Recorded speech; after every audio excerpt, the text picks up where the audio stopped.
What an amateur. I actually got a super, it's not making up for anything, but I actually got like a super professional, awesome microphone, but you can't connect it without a super special cable that has broken. So. Uh-huh. Know what I hear? I hear excuses. Excuses, explanations. are lies. Yes. Lies are beautiful. Excuses are ugly little lies. I saw a Choco really shirt. So excuses are lies. I'm okay. On its own brand. I like it. My favorite quote, I got deep down the Jocko rabbit hole for a while, and I read all his books. I listened to, 30 of his podcasts is like 3,000 of somebody else's. They're so intense sometimes and dark. Especially when he starts reading some kind of a old war book. Yeah, Jesus Christ. It's and then the Korean chopped off his finger and barbecued it and ate it to stay alive. He was looking at them in the eye, and for 3 days they didn't talk and nobody moved. He knew evil was here and he had to be good. It's like, Jesus Christ. You're just walking to the gym, trying to look pretty, and he's like giving you the shit. But my favorite quote from all the stuff that I heard from him and read from him still is him or somebody else telling him, don't you ever look at chocolate donuts or sugar glazed donuts and think, oh my God, yummy, I could just have one. And he goes, when I see that, all I see is I go, you are weakness. What I see on this plate is weakness. I don't want to eat weakness. I don't want to be weakness. Like, that's what a donut is to me. Weakness with sugar on top of it. It's like... And now anytime I think about donuts, I'm like, this is just weakness with some chocolate on top. I still, that I love. I finally stumbled and am now fully immersed in the Charles Bukowski world. And I am in the flow of things. I read whatever the fuck it's called, Ray and Ham on Rye, something. And that it was good, but it was about this childhood and the Great Depression, LA, this really angry child. And, it was good, but I was not loving it. I was not, particularly enjoying the torment of this kid and how he was tormenting others. I was just like, this is not fun. But then I read the post office thing because you mentioned a couple of times, I remember one book when I worked at a post office. I ought to read this again. And that heard twice from you is enough of a recommendation for me. And I was like, I'll throw this in there. It has taken me a decade of knowing about Charles Bukowski before reading a book. I'll throw that in there. And then I thought I'll start reading. And if it's the same kind of vibe, I'll just move on to something else. And then I saw on Kindle, it's a 2.5-hour read. And I was like, all right, I'll finish this. Then I have 2 Bukowski books. I can put a check mark behind this and do something else. And I'll revisit this some other day. And the book was more fun, for obvious reasons. It's more kind of an adult debauchery, some just adult fuckery, which I always enjoy. Like, I enjoy degenerates, people that are just like, but artful. I'm your friend. Yes, exactly. Artful degenerates. I don't have enough degenerates in my life directly. It's a world I never really stepped into. But from afar, from a point of art, I've always enjoyed these characters in movies. I enjoyed these characters in comedy. And actually, one of the ones in most recent memory that I remember that I really studied and reveled in and really gave me tremendous amounts of pleasures was Artie Lang, which is a stand-up comedian that was on the Howard Stern show, like a radio comedian host on the Howard Stern show. And Artie Lang might be one of the best degenerates documented, right? Just the sheer amount of stories about him and the kind of life, like he was on heroin for 6 years on the most popular radio show on earth. The stories about hookers and drugs and alcohol and gambling addiction and then being overweight, all kinds of crazy, insane stories. And he's a tremendous storyteller. Like this guy's a, 10 out of 10 storyteller. So when Howard Stern would get him to talk and get some of this gold nuggets, and Howard Stern is an amazing interviewer. So once in a while, he would get him to talk, and then just magic would happen, and you would have these most insane, fun, ridiculous, enjoyable stories to listen to.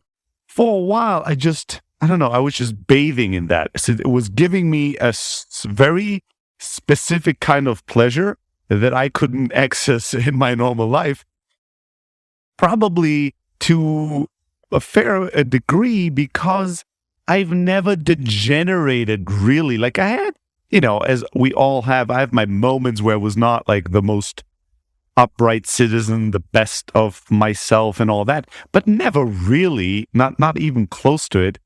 This morning I woke up and I fantasized for a moment, what would it be if I just went on a wild bender the entire week? I'm just going to start drinking now, just going to start drinking in the morning, smoking cigarettes in bed, reading Bukowski, and then I'm going to be writing at night, taking some, some quadruple espresso shots, some Adderall, and then just writing and just like degenerate. Just don't show up at any work-related thing. Don't answer my emails to pick up my phone. No stories from my kids. Just fucking go on a bender.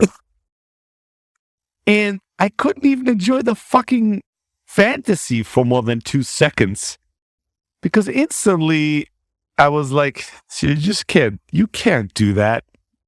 You won't be able to enjoy it. That's the problem. I won't be able to be careless and carefree and forget about the world just by drinking alcohol and all. I just can't. And then it was like, what a bummer, like that I can't. Like, well, look at me. And then, I turned it around in my head and was thinking, you know what? You're too much of a coward to be a degenerate, because being a degenerate needs a certain level of courage, right?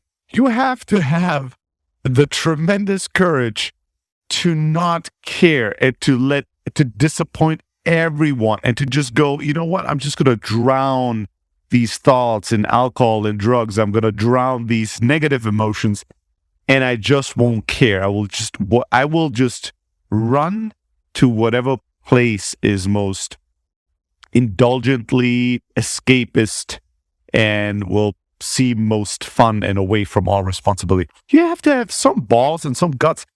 I'm not saying that degenerates are the most courageous people in the world. Obviously, that would be a crazy statement.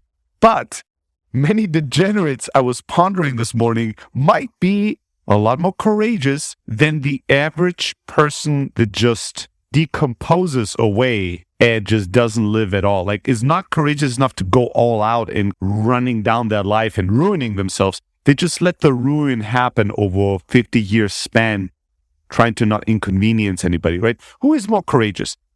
The guy that's living alone, that is, every night sitting in front of the TV, eating 4 packs of potato chips, drinking, 4 gallons of Coke, and then falls asleep on some TV show, or the guy that's out there, in a fucking dark alley that's getting into a fist fight afterwards, gets drunk, pukes, goes with a prostitute, and wakes up in some place he doesn't remember how he got to. Now tell me, who took more risks on life? Who took more risk on life and gave life more of a shot? Now, it was a crazy shot. It was a childish shot. It was a shot that you could have never won that lottery long term. But at least this person is taking a shot on life versus that guy is slowly but surely doing the same thing. It's just less inconvenient, less dramatic. Nobody notices. Nobody cares really because he's not making a big fuzz. He's not causing any trouble. But 40 years down the line, he just dies on some, diabetes or heart disease or something else. And what has that person really done? Oh, he was not an alcoholic because well, great, congratulations. oh yeah, he was never in jail. He didn't sleep with prostitutes. He never got into a fist fight. He never got robbed. How is that? How is that? I mean, society likes that more, right? Because you're causing less issues. And, we're over glorifying here degenerates. A degenerate could also be in a car accident and kill your children, right? That's not fun. Like, that's not funny. Degenerate could be your fucking father or your mother and give you hell as your upbringing. That's not fun, right? For anybody. Like this, I mean, obviously there's negatives, that I don't want to downplay. But you gotta give the degenerates that they have some guts, they have balls, they have some zest for life. Yes, they have some zest for life. They don't have the tools for whatever reason to cope with life and master it and conquer it in some other way. But they know there's something there and they try to go after it.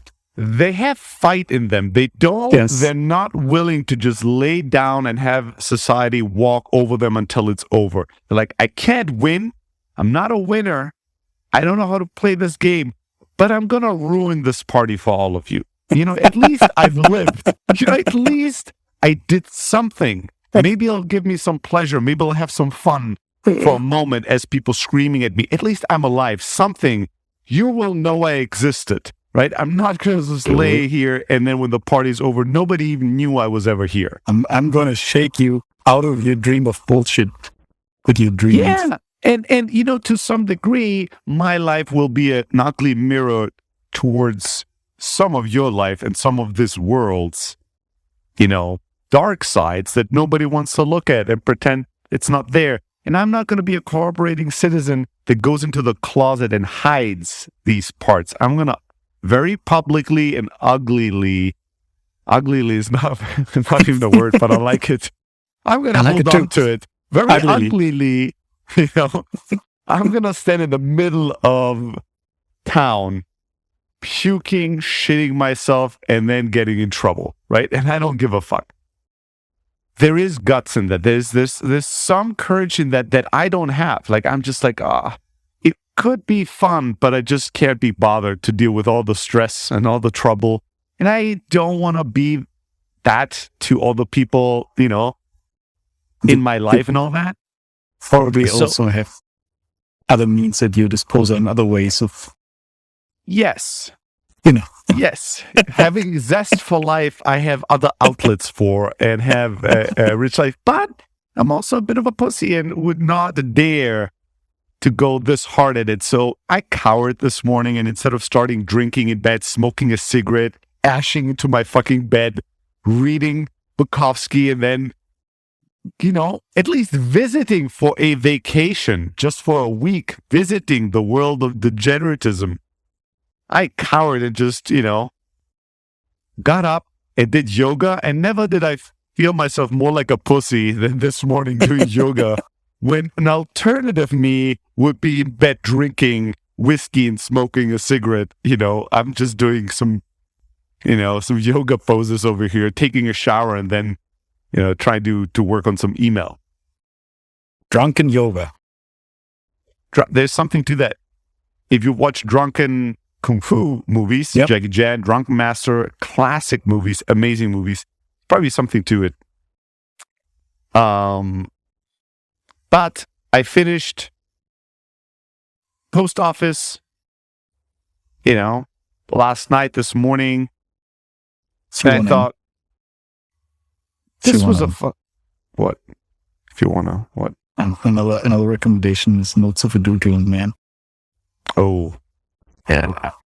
I just started with Woman, and I have to say that one so far I fucking love. I was okay with Ham on Rye. I was thinking Post Office was fun, fun. But Women so far I fucking love. That's exactly this is exactly the kind of degeneratism that I need in my life, that I enjoy. It's basically telling the tale of him post his 50s, where he starts slowly accumulating fame, publishing a few books, and kind of, the drinking, the women problem, the fights, and it's just perfection. It is like all kinds of problems with women in the most, fun way, unwrapped for your consumption. It's just, I'm only 20% into the book, but this book is fucking fun. Like, this book is the shit. Like, I'm really into it so far.